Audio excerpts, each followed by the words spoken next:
Maulan man o mainit yung panahon, masarap pa rin yung ganitong ulam.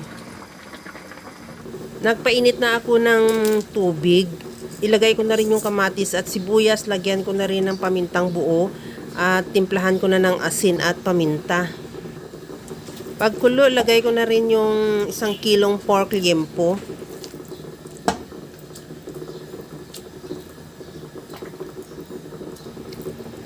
Takpan ko muna hanggang sa kumulo at medyo mahapkok na yung ating karni. Pagka ganito na yung ating karni, medyo malambot na rin siya. Maglagay na ako ng gabi. Takpan ko ulit hanggang sa maluto lang din yung gabi. Pagkaluto ng gabi, magkuha ako ng kahit mga 2 hiwa lang o 2 slice at durugin natin para yan ang ating pampalapot sa sabaw. Kung gusto mo ng mas malapot, pwede mo pa dagdagan.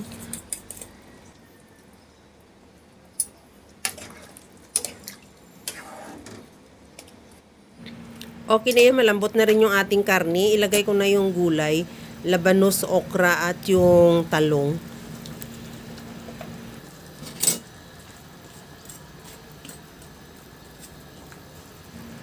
Ilagay ko na rin yung pinaka-stem ng kangkong kasi medyo matagal din yan maluto. Medyo matigas yan. Kaya isabay na natin. Takpan ko yan hanggang sa maluto lang din yung gulay.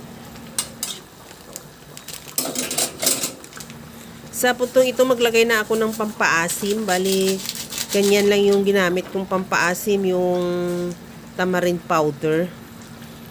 At ihalo lang ng bahagya hanggang sa matunaw lang din.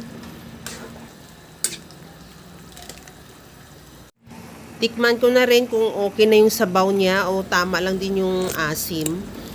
At maglagay na rin ako ng liquid seasoning. Kahit anong seasoning available sa iyo pwede. Ilagay ko na rin yung siling green at isunod ko na yung pinakadahon ng kangkong.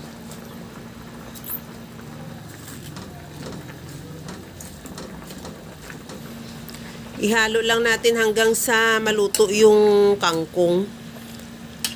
At isang kulo lang yan, madali lang naman maluto yan dahil dahon na lang at luto na rin naman yung iba pa nating gulay.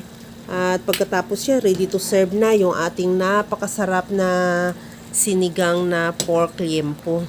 Kaya mga kalasa, kung nagustuhan mo yung ating video, please like na lang at pakishare na rin sa inyong mga friends. At kung bago ka pa lang sa aking channel, subscribe na at i-click mo na rin ang bell button para sa mga notification. Okay na to, hanguin ko na lang yan at ready to serve na. Hanggang sa muli mga kalasa, thank you for watching. Bye-bye!